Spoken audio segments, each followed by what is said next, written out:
Many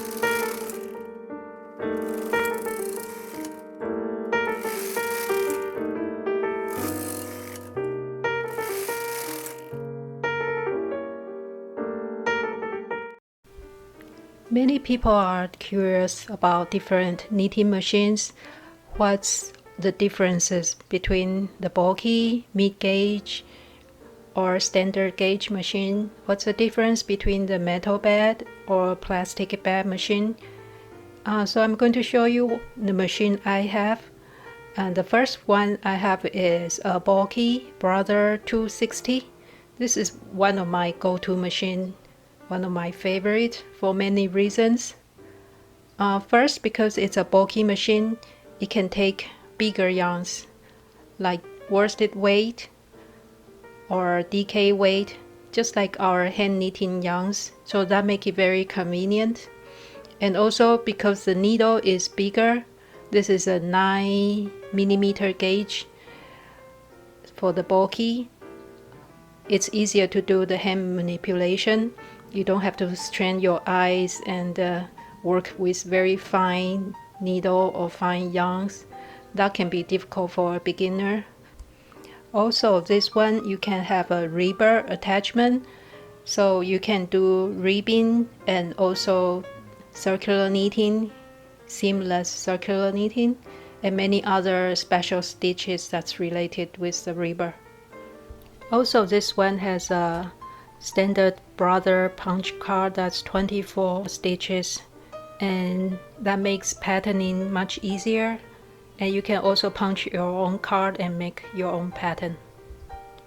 You can also add color changer, intarsia carriage, and many other attachments that's available for Brother machine. The downside of this machine is that it's very big. It's 4 feet from left to the right, and it's bulky, so it's heavy, it's hard to put into the storage, and it's difficult to set up because it's so heavy. You probably need 2 people to set it up. I have it on the stand, on the metal tilted stand, so it can be tilted. If you don't attach it to the table properly, it might come off sometimes when you are doing the knitting, and if it drops down to the floor, you will either hurt your foot or damage the machine. So this is more like a piece of furniture. You cannot put it away every time you finish using it. It's not very portable, but it's very, very sturdy. So if you have the space for the machine and you are not traveling a lot, you don't have to move it around a lot, this is a very reliable machine, and I recommend this one to everyone. Because the Brother bulky machine, Brother 260, it's only available second-hand, so the price is okay, depends on where you buy it. If you look at eBay, you'll find the price varies a lot. Some make it into $700, $800, but some sell it for $200, $300. Another thing I want to talk about is a sponge bar. When you get a second-hand knitting machine, the first you always change the sponge bar, because that only lasts for maybe 2 years, depends on the quality of that.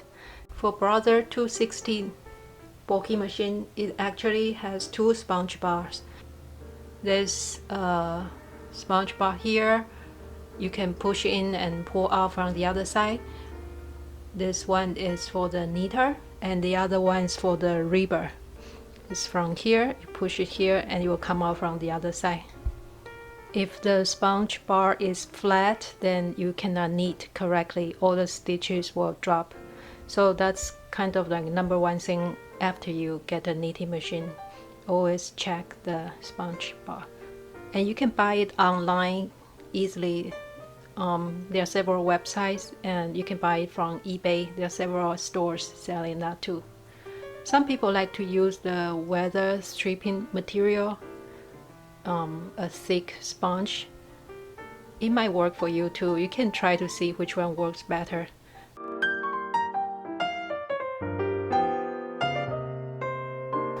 This is my brother's standard gauge machine. The model number is Brother KHAA1. It's called Poly 8. Brother KHAA1. It can attach a ribber. I have a standard KR900 ribber.